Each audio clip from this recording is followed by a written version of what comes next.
Assalamualaikum warahmatullahi wabarakatuh. Perkenalkan, nama saya Muhammad Soleh dari kelas 3 CHS NIM 11904080.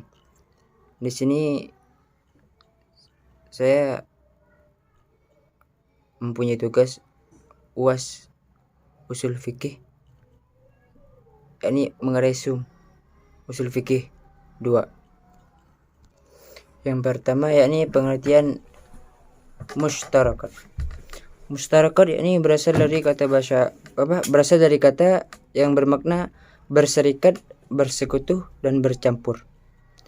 Namun, menurut Dr. Zain bin Ali bin Mahdi dalam kitabnya Syahrul Mushtarakah allafi fil Qur'anil Karim wa asaru fil makna, yakni suatu lafaz yang memiliki banyak arti yang berbeda dan tidak berhubungan satu sama yang lain.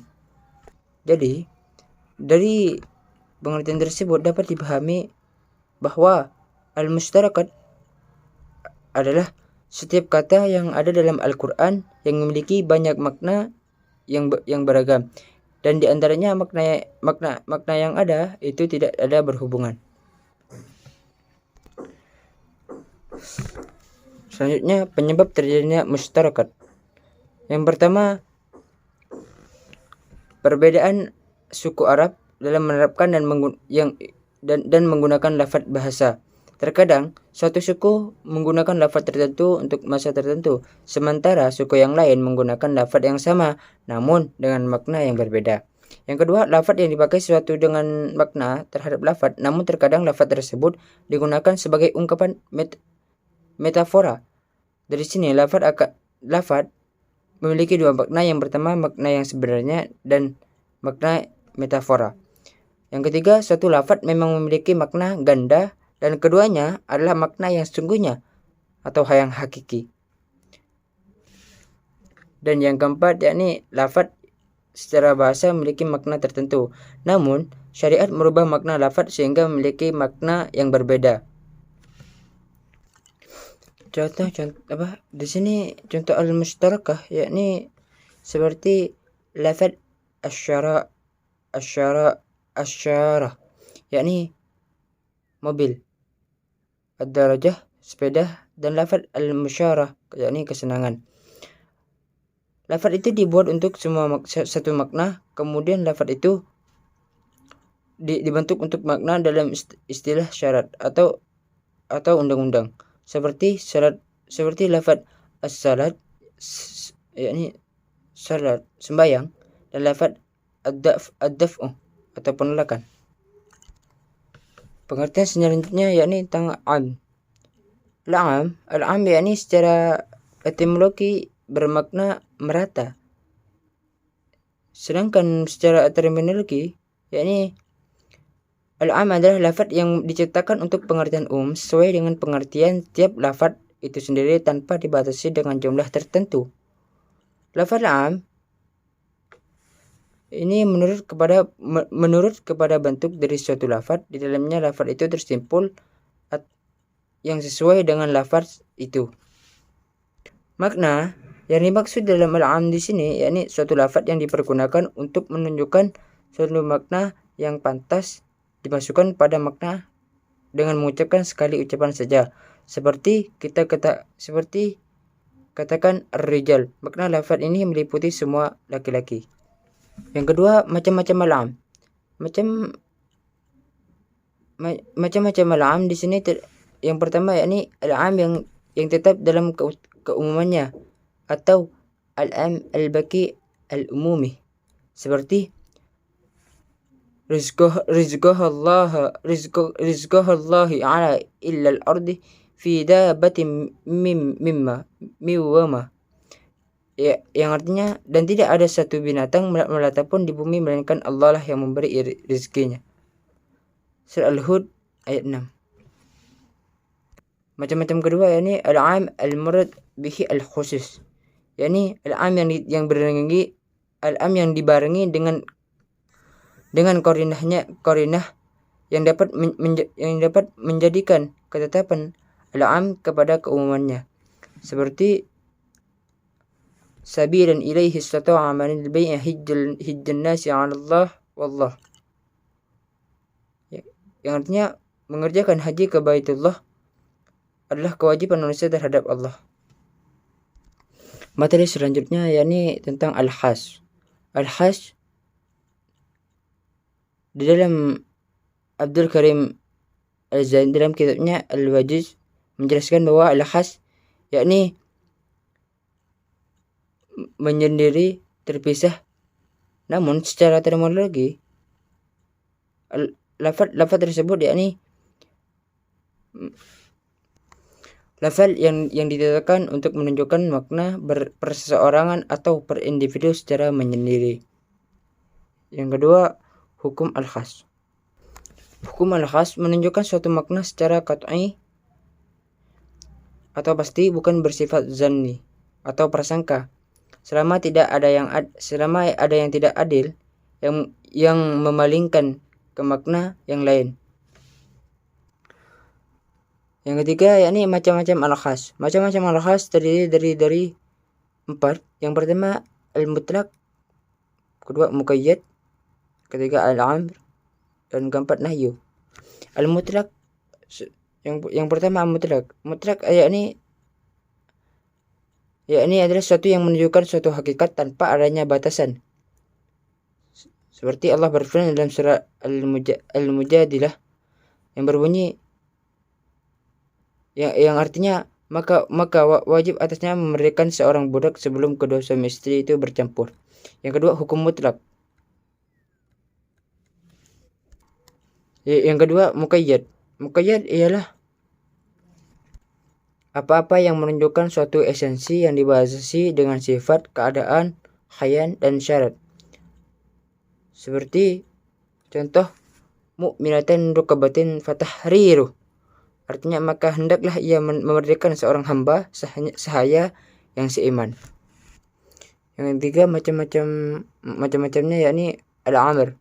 Al-amr yakni suatu perintah untuk melakukan suatu dari pihak yang lebih tinggi kedudukannya kepada pihak yang lebih rendah tingkatannya. Dan yang keempat, macam-macamnya yakni nahi.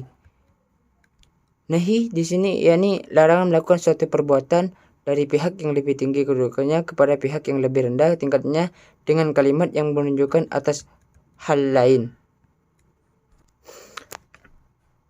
Materi selanjutnya yakni tentang an-nasih. Nasih dapat diartikan sebagai pembatalan atau penghapusan.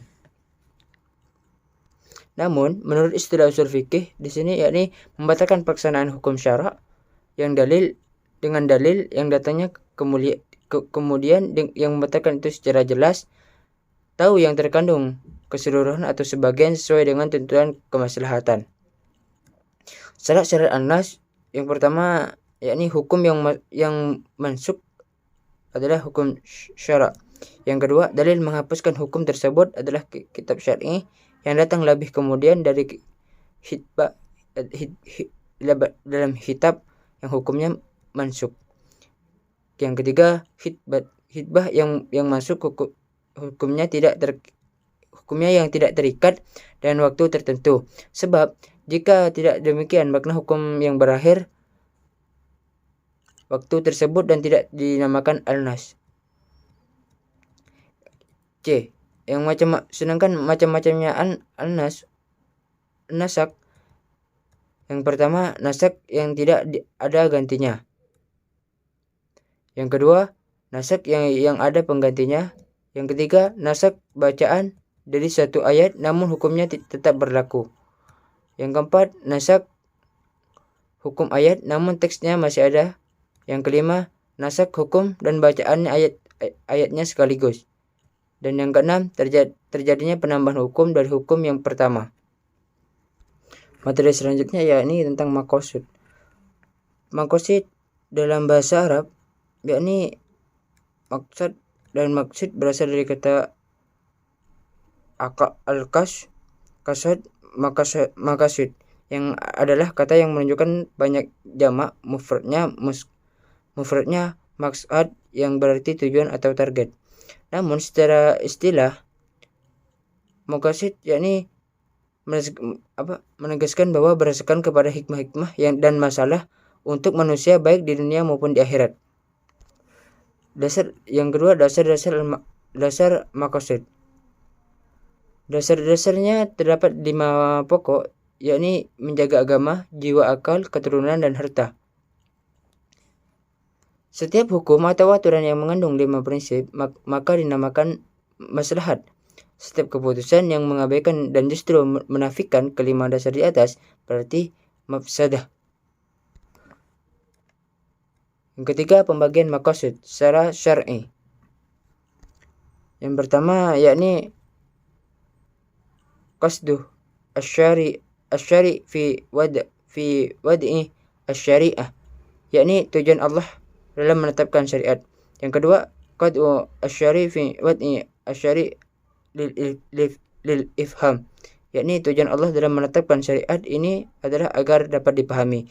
Dan yang ketiga, qasdu asyari fi wad'i asyarif lil taklif bil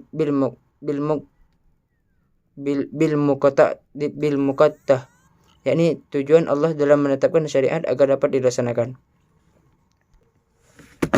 Dan yang terakhir yakni takwil. Takwil adalah mengandung beberapa makna, yakni kembali atau pulang.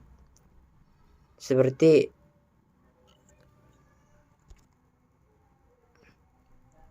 namun secara istilah takwil di sini ia memindahkan makna zahir dari tempat aslinya kepada makna lain karena ada dalil.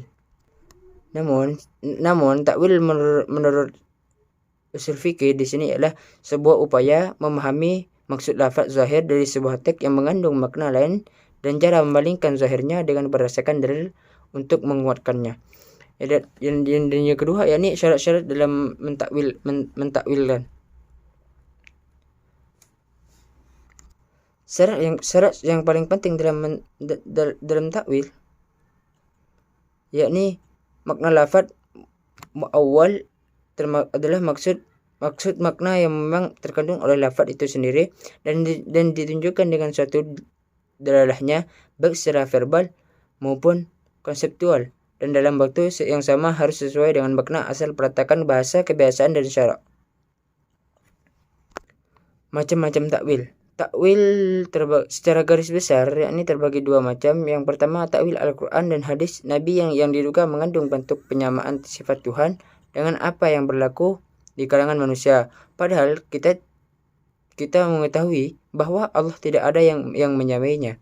Dan yang kedua, takwil bagi nas yang khusus berlaku dalam hukum taklifi yang mendorong oleh usaha mengkompromikan antara hukum-hukum dalam ayat Al-Quran atau hadis Nabi yang kelihatan menurut lahirnya bertentangan.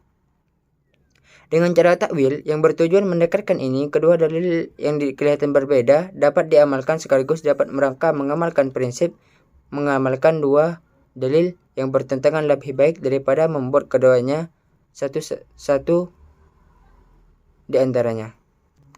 Sekian dan terima kasih. Kurang lebihnya saya minta mohon maaf yang sebesar-besarnya karena kebenaran hanya datang dari Allah dan kesalahan datangnya dari saya sendiri.